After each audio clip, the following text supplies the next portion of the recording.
Merci d'être avec nous, François Fillon, pour cette première interview de candidat. Bonsoir. Bonsoir. Êtes-vous un homme heureux ce soir? C'est pas le mot que j'emploierais. Je suis heureux d'avoir rencontré les préoccupations d'une grande partie des Français de la droite et du centre, qui m'ont dit pendant cette campagne, au fond, qu'ils en avaient assez de ne pas être respectés dans leurs choix, dans ce qu'ils sont, dans la défense de leurs valeurs. Et en même temps, j'ai le sentiment d'une grande responsabilité qui pèse sur mes épaules. Le pays va pas bien. Le quinquennat se termine un peu en pantalonnade, avec le risque d'une crise politique qui viendrait s'ajouter à une crise économique et morale.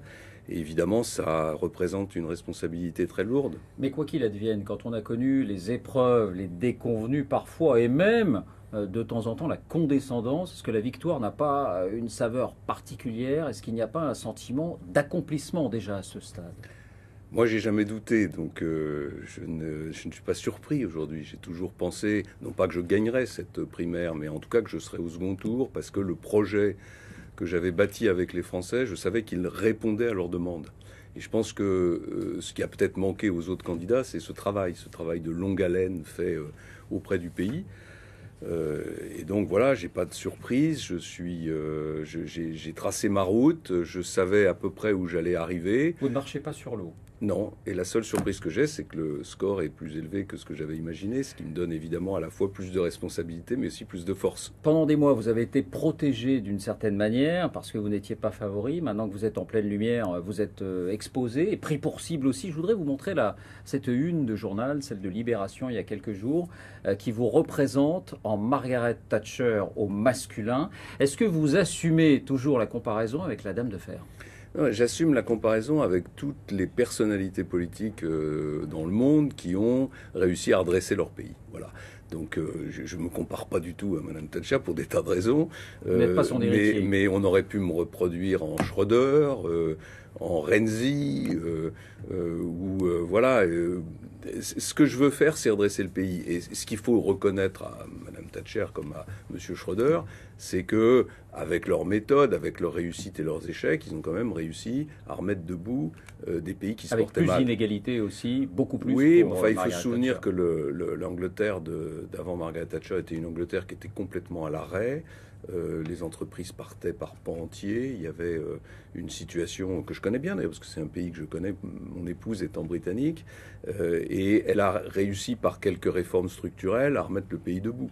Et on peut dire la même chose de M. Schröder. Je rappelle qu'on disait que l'Allemagne était le pays malade de l'Europe. Bon, aujourd'hui, le pays malade de l'Europe, on le regarde avec envie. Dans cette nouvelle phase où vous allez devoir rassembler, et notamment vers le centre, est-ce que vous allez, maintenant que la primaire est terminée, infléchir votre programme?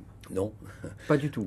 Non, je suis évidemment ouvert au débat avec les centristes, avec tous ceux d'ailleurs qui voudront me rejoindre dans cette campagne pour l'élection présidentielle.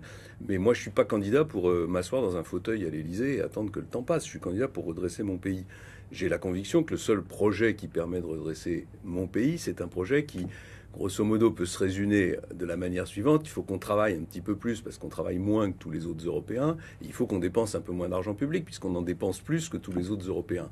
Donc c'est autour de ce projet-là que je vais continuer d'avancer. Mais est-ce qu'on peut séduire les classes populaires? Ça va être aussi l'un de vos objectifs maintenant pour élargir bien sûr cet électorat avec un programme qui leur promet des efforts, sinon des sacrifices. Travailler plus, effectivement, être peut-être moins bien remboursé. Je veux tout de suite arrêter cette polémique sur moins bien remboursé. Ça ne sera pas le cas. C'est pas du tout ce que je propose. Ce que je veux, moi, c'est sauver la sécurité sociale. Et je veux surtout que les personnes les plus modestes, les personnes âgées en particulier, ou les personnes aux revenus modestes, soient mieux remboursées qu'aujourd'hui. Et je voudrais faire remarquer à mieux remboursées par l'assurance maladie? Oui, enfin, ou par les mutuelles?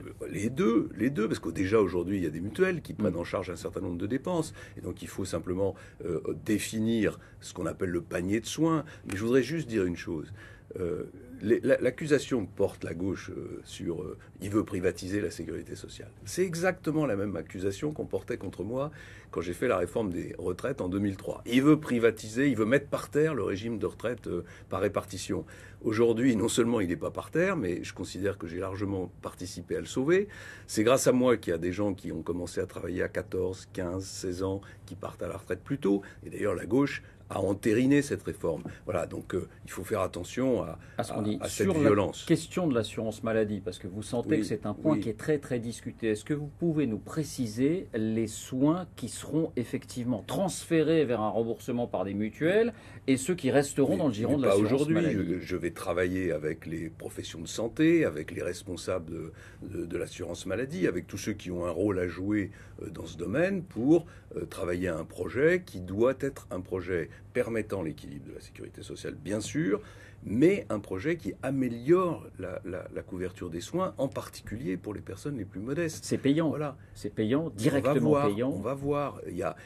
L'objectif, c'est de regarder s'il n'y a pas, sur certains types de soins, des personnes qui ont des revenus convenables qui peuvent participer un peu plus. Aujourd'hui, il y a énormément de franchises, il y a énormément de tickets modérateurs qui sont pas très justes, qui sont pas très lisibles. Donc je voudrais remettre de l'ordre dans tout ça. Mais je le dis ce soir devant tous ceux qui nous regardent, je prends l'engagement de faire en sorte que toutes les personnes qui doivent être protégées, toutes les personnes qui ont des revenus modestes ou moyens, ne soient pas moins remboursées demain qu'aujourd'hui. Mais pour en terminer là-dessus, dans votre esprit, c'est une dimension marginale du système de santé qui sera confié aux mutuelles, où il peut y avoir des pans importants des soins. Absolument, et par ailleurs, je propose aussi de mettre en place un organisme pour assurer la tutelle des mutuelles, le contrôle des mutuelles, parce que je pense qu'il y a aussi un risque de voir une évolution du rôle des mutuelles qui ne correspond pas à l'idée que je me fais, et de la liberté des médecins, et de la justice en termes de remboursement.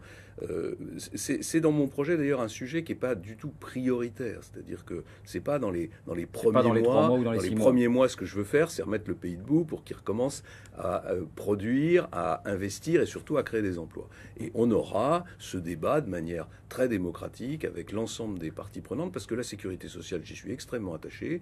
J'ai été ministre des Affaires sociales, j'ai été Premier ministre pendant 5 ans, et à ma connaissance, on a toujours préservé la justice en matière de remboursement. Mais on a compris que pour le reste, vous n'infléchissez pas votre programme.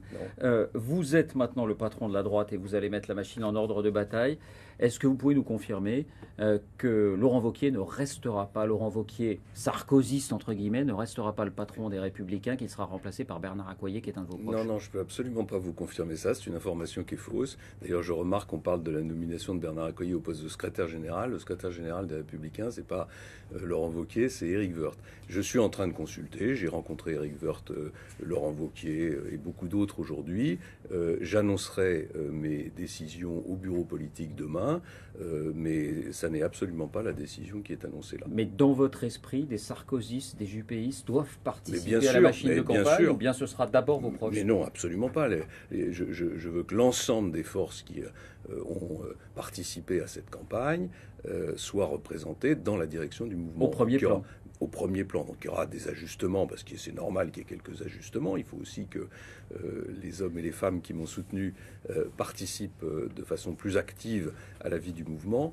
Mais je vous assure que tout le monde y aura sa place.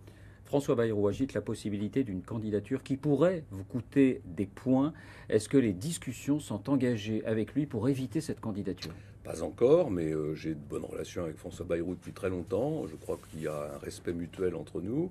Et je pense que François Bayrou sait très bien que la division pourrait conduire à une situation dramatique pour les idées qu'on représente. Donc vous lui lancez un appel? Donc je lui lance un appel. Voilà, on n'a pas besoin de l'intermédiaire de la télévision pour lancer un appel. On va se parler.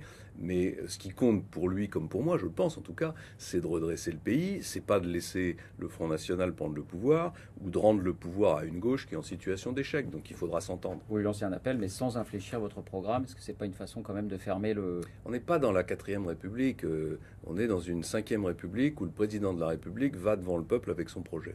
Et c'est pas un projet qui est bricolé avec les partis politiques, avec des accords d'appareil et des accords de couloir. Et je crois que c'est très très important. Et il me semble que la primaire, au fond, elle a démontré que la 5e République fonctionnait toujours. Puisque je suis parti tout seul, sans parti, sans soutien, avec mon projet, et j'ai rencontré plus de 3,5 millions d'électeurs. Tout dernier point, vous accordez toujours aussi peu d'importance au sondage?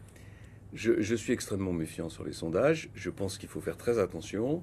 C'est des photographies d'un instant. Sur les primaires, en plus, il s'adressait Là, je à vous un parle de la corps. présidentielle. Oui, je sais, vous allez me Alors, je parler vais vous de montrer sondages qui sont celui-ci, favorables. sondage Harris Interactive, qui fait de vous le favori de ce premier tour, 26% devant Marine Le Pen, loin devant la gauche, Emmanuel Macron, Jean-Luc Mélenchon. Est-ce que vous dites que ça n'a aucune signification?